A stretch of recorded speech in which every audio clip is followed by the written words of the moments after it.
De inmediato vamos a hablar de un tema que verdaderamente le va a ser muy familiar a muchos allá en casa, y es que cuando hablamos del dolor de cabeza o de la jaqueca y uno dice, bueno, ¿será que yo tengo dolor de cabeza o será que tengo jaqueca? A veces me mareo, me acompaña de náuseas, de vómitos, pero bueno, esto lo vamos a descifrar en compañía del experto y especialista, el doctor Marco Mora. Doctor, un placer tenerlo aquí en casa. ¿Cómo está? Buenos días, con mucho gusto, placer estar aquí. El placer es nuestro, doctor. ¿Podemos diferenciar dolor de cabeza a jaqueca? Bueno, si queremos ser muy técnicos, posiblemente tendremos que hacer una diferencia. Pero si estamos en la casa y somos personas que tenemos dolor de cabeza, posiblemente esa diferencia técnica no tenga tanta importancia. Ya si queremos avanzar un poco más y decir, bueno, pero yo quiero saber la diferencia. Exacto. Lo que pasa es que jaqueca siempre va a ser dolor de cabeza, siempre va a caer en la categoría de dolor de cabeza. Jaqueca, de la palabra jaquequi, del árabe, que quiere decir la mitad de la cabeza, es un dolor posiblemente que se ubica más en media cabeza y se acompaña de síntomas visuales, náuseas, vómitos, a veces síntomas psicológicos, cambios de carácter, un tipo ya de dolor de cabeza que tiene otros componentes, y ya hablaríamos de jaqueca o migraña. Bien, ok, jaqueca o migraña, entonces sí podríamos decir que es lo mismo. Es exactamente lo mismo. Ahora, doctor, cuando nosotros podemos sospechar de que ese dolor de cabeza o esa migraña o esa jaqueca tiene algo más? Bueno, es clásicamente en neurología, en neurocirugía, en medicina general, se le advierte al paciente o a la familia que el peor dolor de cabeza de la vida es un dolor de cabeza que hay que ponerle mucho cuidado. El peor dolor de cabeza. Alguien que diga, yo todo el tiempo, toda la vida he tenido dolorcitos de cabeza, pero este dolor de cabeza no es igual. No es igual. Ese es un dolor de cabeza de mucho cuidado. Y el otro es el paciente o la persona que no ha tenido dolor de cabeza y tiene dolor de cabeza por primera vez.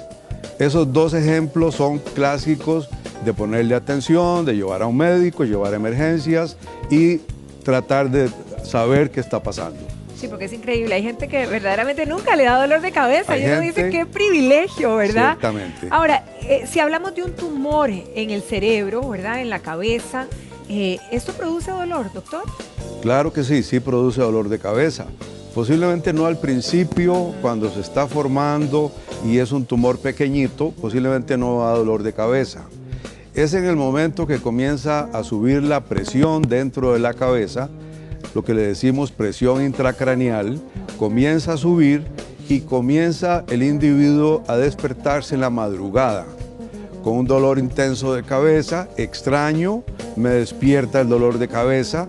Eso es muy característico de una persona que podría tener un tumor cerebral. Ahora, doctor, si nos vamos a otro campo, al digestivo, por ejemplo, pudiéramos pensar que personas que tienen problemas en la digestión puedan padecer de jaquecas, pero que el origen está aquí.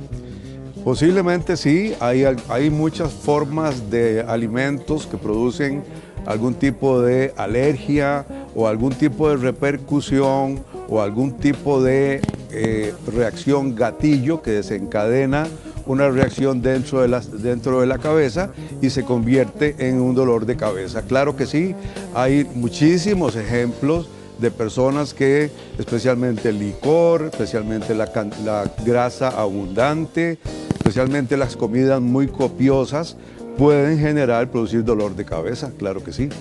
Ahora, cuando hablamos de migraña o jaqueca, todas estas personas que refieren, por ejemplo, que ven lucecitas, que ven estrellas o que hasta alucinan, podríamos decir, ¿esto verdaderamente es así, doctor? ¿Hay algo que pasa en nuestro cerebro que produce esto? Claro que sí.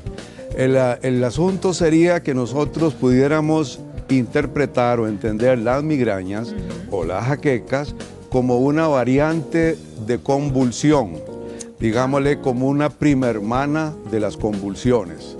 Entonces van a presentarse situaciones muy semejantes a los trastornos sensoriales y a los trastornos neurovegetativos como el asco, como la llenura, como la gana de vomitar, que son componentes muy importantes de las migrañas. Ahora, el aneurisma si hay un aneurisma presente, ¿nos puede avisar a través de dolores de cabeza? Bueno, el aneurisma es una de las enfermedades más catastróficas del sistema nervioso. Claro que sí, produce una mortalidad, cuando se rompen, produce una mortalidad muy alta y produce secuelas muy graves cuando la persona logra sobrevivir. Así que aneurisma, cuando hablamos de aneurisma, hablamos posiblemente del dolor de cabeza más grande de la vida, por eso hablábamos hace un poquito de esos dolores de cabeza tan intensos. El aneurisma es un padecimiento muy grave, con secuelas y con daños al cerebro muy importantes. Desde luego producen grandes dolores de cabeza, pueden venir avisando unos días antes, pero el momento de la ruptura es un dolor muy intenso. Catastrófico, sí. Ahora, si hablamos, bueno, recordemos que estamos hablando del dolor de cabeza y por aquí la jaqueca o la migraña. Si hablamos de la jaqueca, ¿se puede curar, doctor? Que esa sería la pregunta de todos los que en algún momento o los que padecen regularmente de migraña. ¿Hay manera de pararla así totalmente? Bueno, muy bien. El asunto de la migraña, lo primero es hacer un buen diagnóstico. Que el neurólogo, que el médico, que entrevista, que atiende a aquella persona, le haga un diagnóstico que sea exacto, que no se preste a confusión con alguna otra variedad de dolor de cabeza. Una vez tenemos ese diagnóstico, podremos entonces darle un tratamiento a la persona que podrá posiblemente tratarse, si son muy pocas las crisis, podemos dar tratamiento cada vez que hay una crisis, pero podemos también dar tratamiento profiláctico a la persona que tenga muy repetidas las crisis y entonces podemos prevenir de manera preventiva las migrañas. De manera natural, la migraña tiene un comportamiento extraño. A veces la persona tiene como épocas, por ejemplo, en los cambios de la niñez a la adolescencia, o en las edades ya de cambios ya de los últimos años de la vida también. O aparecen o desaparecen. Pero ¿verdad que nosotras las mujeres somos más atacadas, podríamos decirlo, por la migraña? ¿Tiene algo que ver con las hormonas o no? Posiblemente no necesariamente. Posiblemente no. Están distribuidas un poquito más la mujer, tal vez. Pero no me parece a mí que tenga que ver con hormonas. Algunas mujeres que tengan tendencia a las migrañas y toman pastillas anticonceptivas, tienen tendencia a aumentar la frecuencia. Entonces ahí hay que entrar en un convenio con la paciente y con la pareja a ver hasta dónde es conveniente las hormonas anticonceptivas y prevenir los dolores de cabeza. ¿Las mujeres migrañosas vamos a heredar a nuestros hijos, doctor? Posiblemente sí. Esto es un problema, digámosle un padecimiento familiar.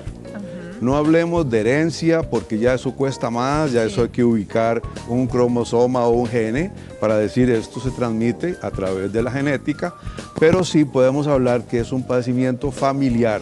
Entonces usted puede ver que la madre y los hijos y los nietos tienen tendencia a presentar migrañas y jaquecas, especialmente si es una pareja en que los dos progenitores tienen herencia. Entonces, desde luego que los hijos van a tener mucha aparición de migrañas. Bien, doctor, muchísimas gracias. Claro, un placer como siempre tenerlo aquí, doctor. Encantado. Feliz día. Continuamos.